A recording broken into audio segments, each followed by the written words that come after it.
Ooh. You're a queen.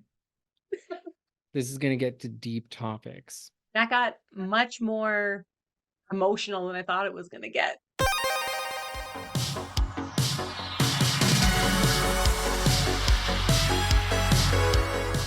Are we just being smug?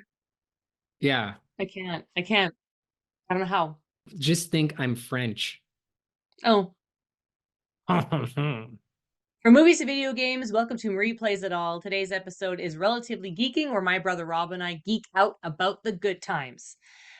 And we grew up thinking that video games were good times. Okay. We were raised with video games from our grandparents, our aunties and uncles, our parents, so our dad, our cousins. We played video games. We loved them. They were always praised and encouraged in our household. But, you know, there's some age-long debate of whether or not video games are good for you, bad for you, a waste of time, whatnot. And recently, 13-year-old boy, I'm gonna start crying, man. Just because my son's 10 years old and he is a gamer, like, he knew how to, like, work a video game controller before he could ride a bike, crawl, maybe even, who knows? And I'm so proud of him when he just kicks butt in video games, and this 13-year-old kid beat Tetris. 34-year-old Nintendo game, this 13-year-old kid, you know his parents had influence on it, so it just touches my heart. He's 13 years old, beat Tetris by getting a true kill screen. This is Willis, aka Blue Scuti, setting a new world record for the longest game of NES Tetris by getting the first ever level 157. But something unexpected is about to happen. He just became the first person ever to trigger a game crash, reaching the true kill screen, which is by far the biggest achievement in the 34-year-old history of the pro classic Tetris scene. That sounds like well, it is a great feat, right? To be able to do that. Tetris of all games, like to finally conquer Tetris at that age is remarkable. But not everyone thinks that.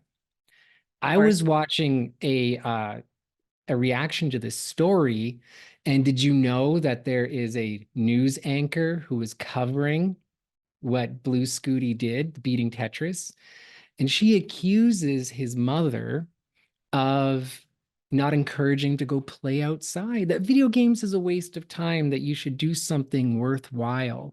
As a mother, I would just say step away from the screen, go outside, get some fresh air. Beating Tetris is not a life goal. Can you imagine a news anchor saying that on television about your parenting? Hey, you shouldn't let Luke play video games.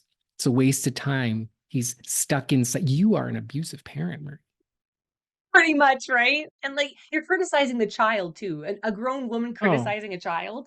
Oh, on TV, like in public. Like, what are you talking about? Here's one of the first things I've noticed. That smug smile, that smug, arrogant media type smile, just the pearly whites just shining. I know so much. The sense of the supercilious superiority. It's just disgusting. It's a gratuitous comment. That comment doesn't need to be made. It's probably not in the script. And Right. it's just what in you caused you, to need to say that, Yeah. to take a swipe at the kid and the parent. And this makes me extra upset because I watched a YouTube video about the kid winning on a GameScout YouTube channel, and I was crying because of how beautiful it was, because it showed the support of the gamer community. Wait, he got it! Oh my god! Let's go! Let's go!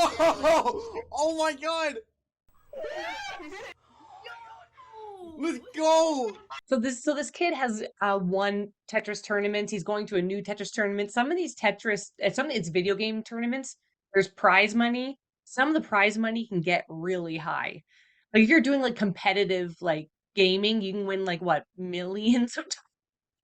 There's $1 million prize for something. Anyway, this kid said that I don't know if he said he's one of the like the perfect examples for someone to win this, or someone said he is the perfect example for a kid or anyone to win a gaming, to represent the gaming world and to win something like this, because every time he loses to anybody, he's always still happy and gracious, and he's just, just there to have fun. And if he loses, and that's the thing, people on Twitch were like trying to do the same thing he was. It was almost like a competition, but they were all cheering for each other. And even though they like lost to him, they're also supportive. I just can't. I think Well, it's because yeah. this woman. Beating Tetris is not a life goal. So the question that is forced by her rude comment, and also, the celebration and all that, is whether or not games are a waste of time. That's what she is saying. Games are a waste of time. You should be outside. There are better activities, and a parent who lets their child play a lot of video games is a bad parent. I mean, and that's the claim. Should we spend so much time playing video games? Should we have those goals for ourselves in video games, like beating them speed run, no hit runs? And should parents condone that? It's actually a complicated topic. Yeah. Right. And I have some thoughts on this that are kind of complicated and serious. Like, we should seriously reflect on this and particularly rebut people who are rude about it. Yeah. The way I think about it this way, at the very beginning, is that people should do what they love. And that's simple, right? I'm not a radical subjectivist. However, the thing is, people have things that they love. I have been practicing card tricks. Was that just a waste of time? Or is it fun? I play with my kids and those sorts of things. Those are fun activities. People's hobbies, people have different hobbies. I mean, I'm sure she has hobbies that we would classify as a waste of time. But I do think one of the things we should kind of think about is, I have like a gamer's checklist. Okay. Yes, a gamer's checklist that I apply to myself. So, I've been playing The Witcher 3, and I want to get all the achievements, it's pretty wild, right? So I have my diagrams, I have all my web pages open. I have to calculate whether or not I'll lose this achievement if I make this one wrong decision at one wrong, point in the game. But as gamers, when we play, we have to kind of look at something. Number one, whether or not we're actually having fun. Because there are times when you play and the hours go by and you're like, am I really having fun? So long as you're having fun, keep playing. But there are those times where you're like, you're just not really having a good time. It feels too much like a grind, or you're tired, or you're frustrated. This game! It's! So one of the things I do is I look at myself and I look at the checkbox and I'm like, am I having fun? Yes or no? And this is related to a second question I ask myself when I'm playing games. And that is this interfering with other goals in my life that I should be pursuing? Right. And if it's nagging me that like I need to get this done, but I'm playing this game and I've been sucked in, maybe I should put the game down that day. Yes. For that hour. And it's not a principle where I'm saying games are good or games are bad. It's about you and how you feel. It's your own experience. If you're having fun, check. 2, is this interfering with goals that are necessary to complete? If it is, well, maybe there's an X there. And maybe today, put the game down. To be fair, Rob, you played how many hours upon hours upon hours of like Skyrim and other video games and everything, while at the same time getting your master's degree, a master's degree and your PhD. I mean, he was able to do both. Right, because partly I have the checklist. Yeah. Right. So I can say like, I need to get this exam finished. And if I'm playing a game and I know I have that exam looming over my head, then I could put an X on the first point. I'm not having fun, right? Because you have that duality. You ever have that duality when you play a game where like deep down you're like self-loathing? And you're like, maybe you don't. where I'm like anxious about another thing I have to do. And there's like two competing things in me. One is like, stop doing this, you got to do this. The other thing is, no, I'm having fun playing. And you get Mhm. trapped into like one more quest, 1 more hour, and then it's 4 a.m. Yeah. Yeah. So Yeah. am I having fun? And am I balancing the goals I need to achieve and the fun in the game? Mhm. Okay, so those are two things I ask myself. And then the third thing I ask myself, which is related to the other two, is that, and we should all ask ourselves this question, am I fulfilling another desire that I have? So for example, if I'm playing games and I'm noticing I'm playing like, you're playing like 30 hours a week, but every so often when you're playing, your eyes kind of slide over to that guitar on the wall Ah. or Mhm. that piano. Mhm. Yeah, or your weights. And you're like, man, I really would like to be, like a Chad, or I wish I could play that guitar really well. You know what I'm saying? And you're taking time away from that hobby to play a video game, but part of you really wants to develop that other hobby. And you only have so many hours in the day. So then, you ask yourself, should I be playing games so much if I want to develop this other hobby? Right. So no way am I saying game's good, bad, waste of time, not waste of time at all. This is a personalized checklist you can apply to yourself. Am I having fun Right. at this moment? You know, is this interfering with other goals in my life that I need to achieve? And Mhm. then the third, is that, are there other hobbies I'd like to add to my life? And I'm playing too many video games. So go through that personal checklist. And when you play, because if you aren't having fun, you're not having fun. If you're nagging yourself that, there's something else I'd like to do, or I wish I could, be good at this skill, it'll ruin your game time. It can impact it negatively. Yeah. So rather than look at whether a game's whether they're a waste of time or whatever, from this abstract analytical point of view where we're making these sweeping generalized statements, just who cares? Use a personal checklist, right? And then make the conclusion yourself. However, Right. Marie, you do think that there are some benefits to gaming. I absolutely think that there's some benefits of gaming, and I actually also have an article here Okay. about from the Harvard Health Publishing, the We're calling Harvard out Medical Harvard. School. It says here, this is from Harvard, aside from being entertaining and a fun pastime, gaming can provide a way for people to interact with each other, a virtual community, as they work together toward completing common tasks.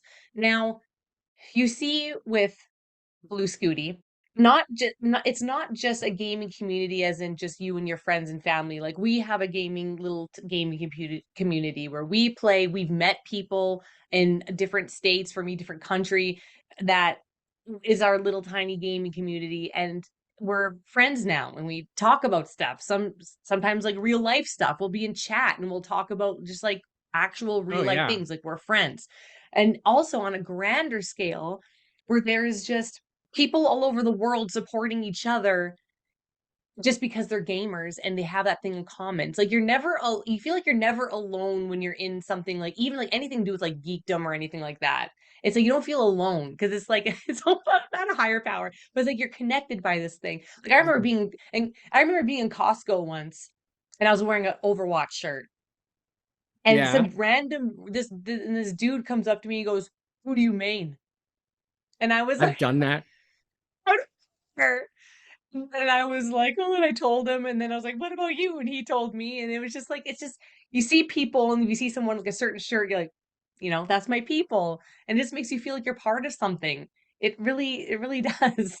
You know, you said the word alone, and I think there's one of the biases that my guess is that she is imagining you alone in your basement, Step away from the screen, go outside, get some fresh air. not outside, not communicating with people. But Right. games are one of the pros is that it does maintain communities.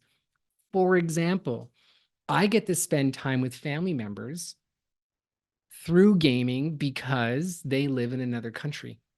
He means me. Yes. And you can forge friendships that are emotionally supportive, that are fun, right? That you have someone to talk to. So the idea that playing games locks you in a basement, Yeah. that doesn't, that can happen, but also it can forge relationships you would not be able to forge otherwise. Like these days, gaming is so different than like back in the day when it wasn't online. Then maybe you were Yeah. in your basement, but at the same time, Rob, it wasn't because we would play video games with our dad. We'd play video games with our grandpa watching and rooting for us and cheering us on. We'd play games together with our cousins. It always felt like a community. And one thing here, again, going back to Harvard, they say our society suffers from an epidemic of loneliness, and gaming can be a vehicle to connect with others, including otherwise difficult to connect with people in your life, such as kids, grandkids. Or they say, I've seen this to be quite helpful with autistic children who can have challenges with traditional modes of communication, which I think is so very true. And also like the online gaming community, like Twitch and everything like that, the support and the people you can meet just by doing stuff like that is huge. And it could give, like, I know it's gaming and everything, but it can give like someone who's very lonely or down like a sense of like purpose almost. You know what I mean? Yeah, definitely. Well, and this raises a really important topic and somewhat of a hot topic, which is neurodivergence, which is people have different structures to their mind and different ways of interacting with the world that to certain people is not typical for a lot of people. And so there's a neurodivergence, and people who experience that find hobbies and have talents that are different than, say, maybe a larger group. Mhm. And games are satisfying to people that they really enjoy it, and just because we can't understand it doesn't mean it's bad. This also, I think, raises the question of the technical aspect of certain types of video games. So you touched upon the community aspect, but there's a technical aspect where many video games require a lot of like intellectual rigor, Mm. especially RPGs, like role-playing games. Think about it, it's kind of like chess. Yeah. Oh, chess is okay because it's for brainiacs, right? Well, have you ever tried to make an epic build with a party of 4 characters and calculating all your damage and position, right? And cover and all these things in order to win a battle? Like, that's hard. Not everyone can do that. I'm like, I suck at that. But there are genuine, interesting mental acts you can do in video games. Yes. It's like, again, it's not all games are like this. Not all games are Call of Duty. Not to throw shade on that, but as there's a Mm-mm. perception, I think it's just these, action-packed violent games. Look at the game of the year, Baldur's Gate. It's a Mhm. computer RPG, old school isometric Dungeons and Dragons game. Mhm. There are many ways you can play that game that involve a very rigorous mental apparatus. You know what I think? This sounds crazy, but I do mean this. I think we're going to prove that our generation, when we get older, have sharper minds because we play video games. And when we're older, right, in like homes and things like that, we'll be playing video games.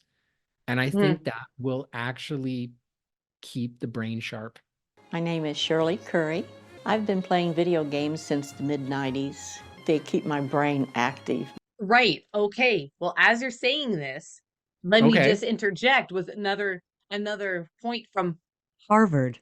There is mixed research, but still, I believe what this is Yeah. saying, that there are some cognitive benefits to gaming, such Okay. as better control of one's attention and improved spatial reasoning, though it isn't entirely clear how much these benefits extend outside of the video game sphere into the real world. Finally, video games have medical applications such as training people with the degenerative diseases to improve their balance, helping adolescents with ADHD improve their thinking skills, or training surgeons on how to do technically complicated operations. They're Yeah. helpful. They can be helpful in ways. Well, it can be if, okay, so there's two ways to look at this.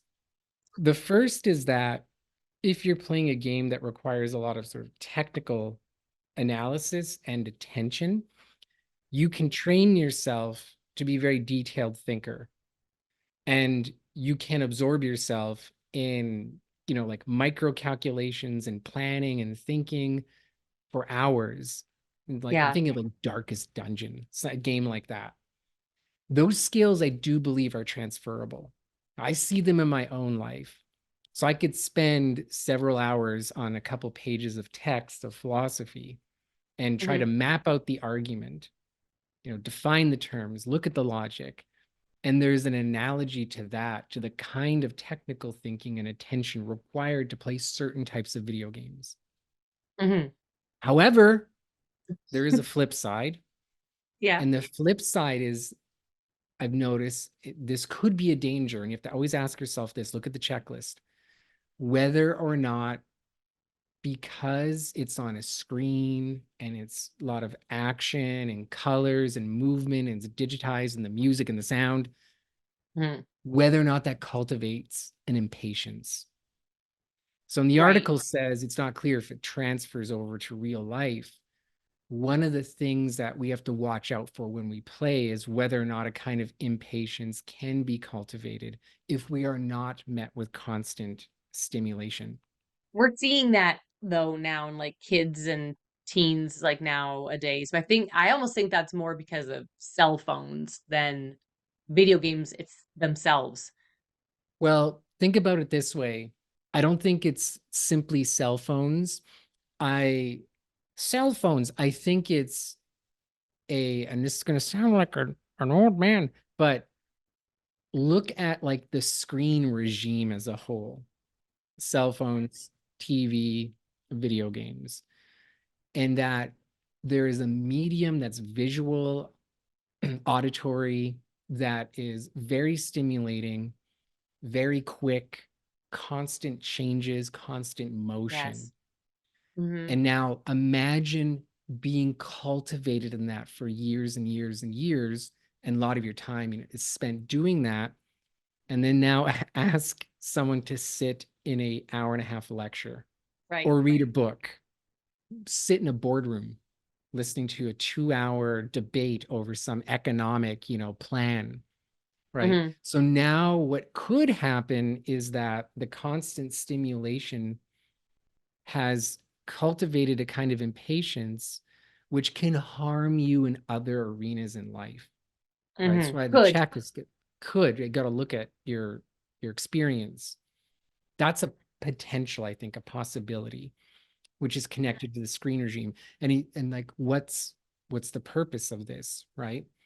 Just broadly speaking, impatience, don't focus on this that's constantly changing, click and consume, click and consume, click and consume. And you find yourself in a moment of boredom reaching for your phone, not even thinking about it. Look, it happens to me. I think it happens to everyone.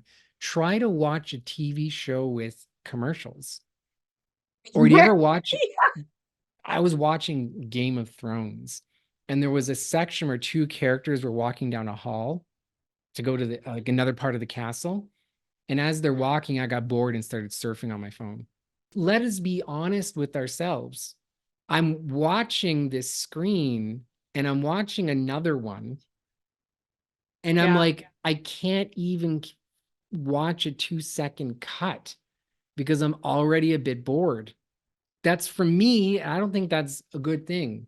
I have a confession. I don't know if this is because I'm an anxious person or if this is also causing more anxiety in me. I don't know. I love having music on or a TV on at all times. I like the constant sound. It's like, and I don't know if it's affected me negatively or if just that's what my brain wants. But If I'm folding laundry, if I'm doing dishes, if I'm doing anything, I have my phone playing a show on Netflix right with me all the time.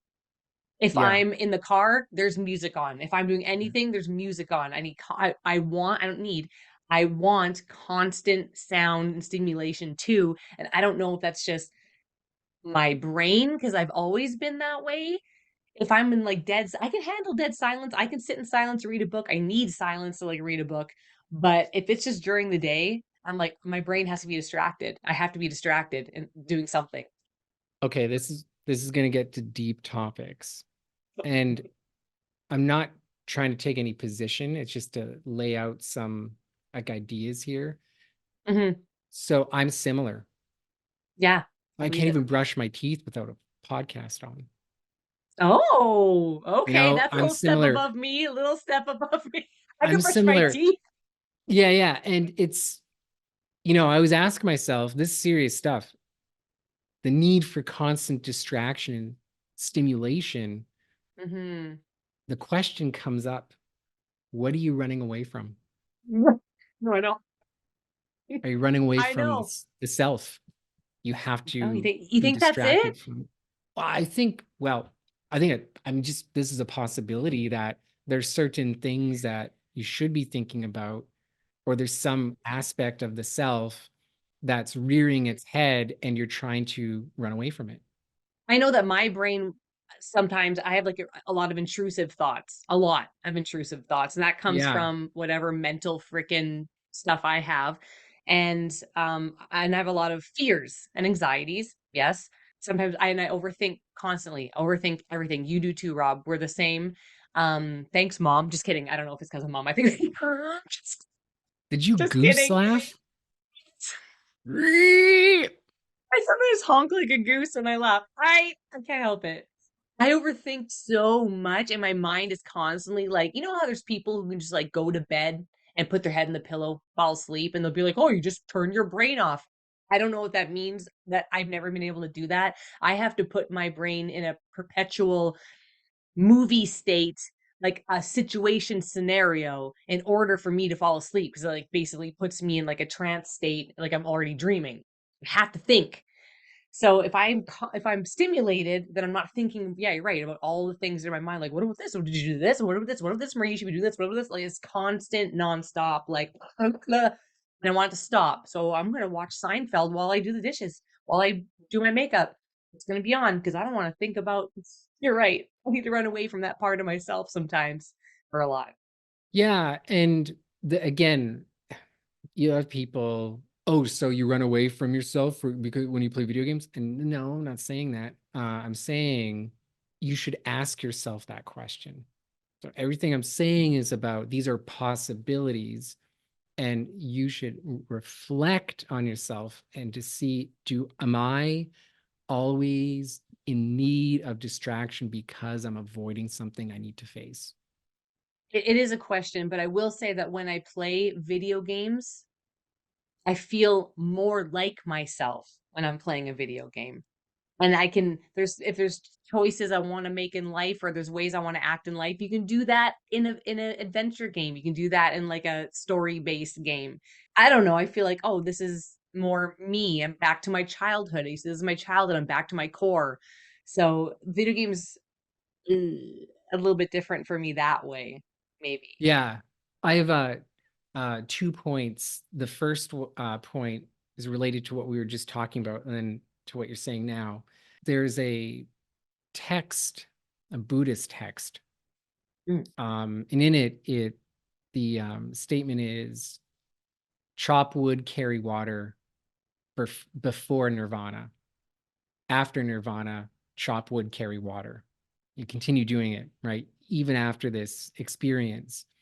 And a famous Vietnamese Buddhist philosopher said that what we need to practice is mindfulness. Mhm. And so he says, when you wash the dishes, wash the dishes. Mm. Be mindful of what you're doing. Be attentive to the water, the soap, the dish, your hand in the water and on the sponge on the dish.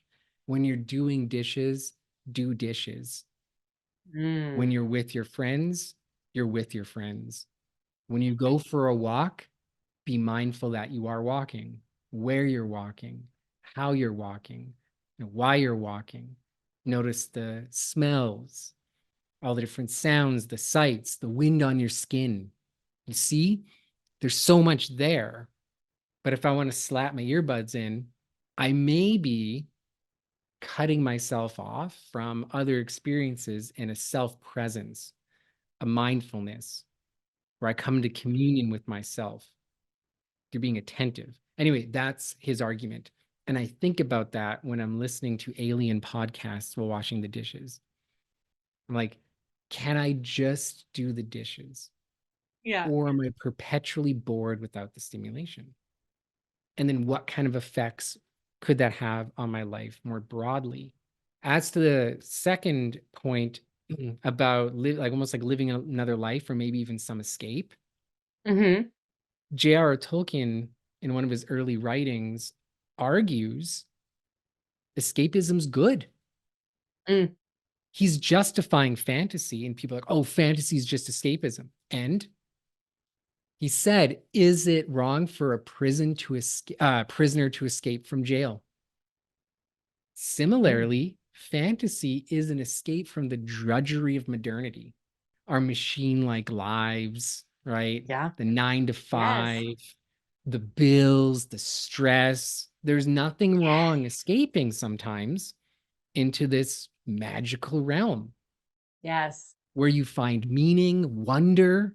Now, ultimately, for him, when you enter the realm of fairyland or fantasy, he says, hopefully your vision's recovered so that when you come back to this primary world, you can see the universe afresh. So, give you an example, we escape into the Fangorn forest where we see the Ents, talking trees who fight against the machine. The trees have experiences, they have memories, they have longings. Many of these trees were my friends. And the way they live their life is tree-like. They speak, they grow a long time, they speak very slowly, all that stuff. What do trees have to talk about, except the consistency of squirrel droppings? When we come back from Fangorn into our world, is our vision recovered so that we can see trees as what they really are?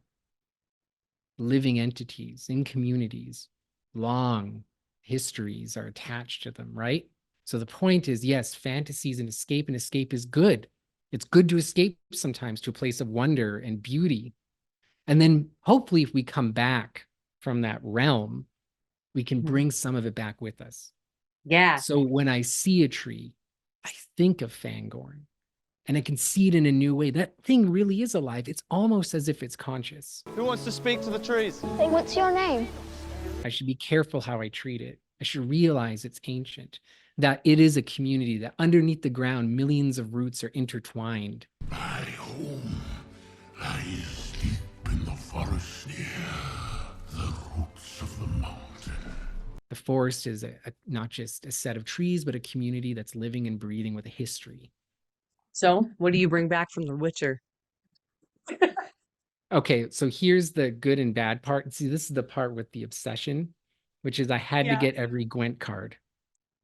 Okay. Like every single Gwent card. And if I didn't get it, see, this is where the bad part comes in. If I wasn't having fun, I had to get every Gwent card. And if I didn't get every Gwent card, I would have been furious. No, man, that's too much pressure. There's too much pressure already.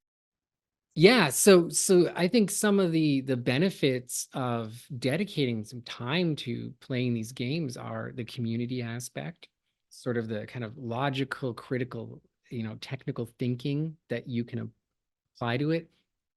Fun, escape. Nothing wrong with escape sometimes. Those things are all good. But there are those dangers you have to look out for, which is, do I always need distraction? Is my patience being cultivated in a bad way? Those are certain things that you should ask yourself. We're not saying it's bad or good or causes that, but it can, I think. And the only way to know is to look at your experience. And another thing is not to exaggerate. You don't need to defend games. Do games cultivate life skills? You could just say no. So, who cares? Mhm. I'm having a good time.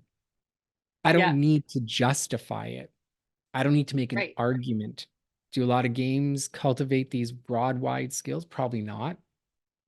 But who cares? In some cases, yes. Some cases, no. But to make a generalization and judge a parent and judge a child after he just made this 34-year-old achievement and he's at the young age of 13. Step away from the screen, go outside, get some fresh air. Beating Tetris is not a life goal. It's not acceptable. She ruined it. She made it about herself. Like, this is Yeah. about herself and her swipe that she needs to get in there. And it's such old boomer thinking. Yeah. Thinking about, you know, again, those biases and preconceptions of like, you're in a basement, you're alone, all you're doing is playing games, you're wasting your time, it's not communal, it's yada, yada, yada, yada. All of these things make it, she doesn't know what she's talking about. No. And it's just ridiculous. Yeah. We're proud of you, Blue Scuti. Good for you. Oh my so God. Proud. I cried. Okay. Bro, you're playing, it's such an interesting thing because yes, you compete with other people, but it's Tetris. I never conceived of it as something to beat. No. That you always lose eventually. And to always think, this is what's so fascinating about this, is to say it's inspirational. It's to say, no, that's not the end. And it might seem ridiculous that, you know, oh, it's Tetris. But that mindset, that can be applicable to anything in life. I think that might be one of the most important lessons. And he's what, 13? So not only did people over time learn how to beat a computer and manipulate the system, because Tetris gets to a point, to a level where it's like it's too fast for fingers to move. For decades, this was considered the end of the game, and level 29 got dubbed the kill screen because it always killed your run. So what someone did was create a new way of holding the controller and manipulating it so that it could be faster than you can think. You can think and move faster than what the computer inside it thinks and moves. And another technique that used a finger on the bottom of the controller to push it into another finger on the top. He called this new technique rolling. So not only did they create that, but now this 13-year-old beat it. He said that if you focus on if you really want something or focus on it, whatever, you can achieve anything. Like that was his advice, was that anyone can basically do anything if you put your mind to it. If you set your mind to something and you put work into it, most likely you will get it if you try hard enough. And it's just beautiful. And he didn't mean just in video games. He meant generally in life. And he's right. Look what he did at 13. Yes, and just because it's Tetris doesn't make it any less impressive to do that. Beating Tetris is not a life goal. Because that mindset and that attention to technical skill is indeed transferable. And what's really amazing about the technique with the buttons, think about this. Now, this I think this is profound. It took decades for someone to think of that. Yeah. It's such a simple, when you see it after it's discovered, slight technical change. And it revolutionized playing. That is a secret to life. A slight shift in how you think of something can open up all these doors. We are used to looking and doing something a certain way. What if you just flip it over? And not even just that, we were told you can't beat Tetris because once it gets to this point, it's unbeatable. But people were like, nah, I bet I can try something. So that's another lesson. No matter what the rules are, or someone or whatever is told to you that this cannot be done, it can't be done, there's a way. Don't tell me what I can't do! And I think that's a great way to put it together. You can't do this. Well, maybe if I look at something this way, Mm-hmm. there's a way. Mm-hmm. And it's a slight modification, Mm-hmm. changes everything. There was a famous doctor who worked in a maternity ward, and many women and babies would die after after giving birth. And he came up with this idea to save lives, and he was mocked and ridiculed for it. Then maybe after a doctor delivers a baby, they should wash their hands. And he was vilified and mocked and laughed at. Why wouldn't you wash your hands after you had a baby, after you delivered a baby? The medical establishment didn't think you needed to. So this doctor came up with that slight different. He's like, maybe if we wash our hands, this thing called bacteria won't be spread between, ill mothers and children. Okay. And he was disgraced, and he died alone in an insane asylum. Oh. It's what they were called back then, right? Because he thought slightly differently. And it's not this revolutionary theory. It's maybe we should wash our hands. Yeah. You're told you can't do it. Yes, you can. Look at something and think about it in a new way. And I think that mindset, that vision of life, a 13-year-old boy taught us. Hold that in your mind. No, seriously, hold that in your mind next time you're frustrated with something or you want to achieve some goal. You're trying to learn, a musical instrument or something like that.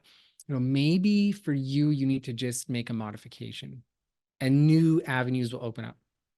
Also, don't give up. Like, it's possible. Oh yeah, and don't give up. It's possible. Like, he just thought, like, I'm just going to keep doing it and keep going, and you never know.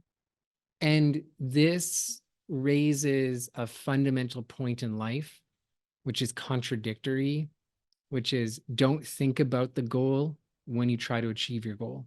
Think about the process and trust the process. I'm so far behind, or I got to achieve this goal and it feels so far away. Just keep at it. And this is what we've learned from Blue Scuti. Again, we don't want to say video games are bad or good, but you know what? Look at the conversation that it brings up. And if like this kid can do this, anyone can do anything. Yeah. And all the mindset, insights that Blue Scuti taught us, all these, the benefits of playing video games, none of that applies to Starfield. The news anchor was right about Starfield. Step away from the screen, go outside, get some fresh air. Yeah, if you said that about Starfield, we would agree. We'd be like, hey, maybe you should go outside for a bit, save your soul a little bit. That's not a good goal to play Starfield. I don't know why I'm like from the Bronx, but okay. Thank you for watching this episode of Replays It All. This was Relatively Geeking with my brother Rob, where we geeked out about some good times and got a little bit in depth there, and got a little bit teary, got a little bit emotional. It was great. Thanks, Rob. Love you. You can find more of our content on our YouTube channel, Not a Strong Start. You can follow us on Instagram and Twitter at Not a Strong Start. You can listen to us anywhere you listen to your podcast, and you can follow me on Instagram at Marie Plays It All. And never stop playing. And I usually add something to that. I don't know if I will, because that's perfect for this episode. Never stop playing, because you never know what the heck you're going to achieve. Honestly. Blue Scuti for life.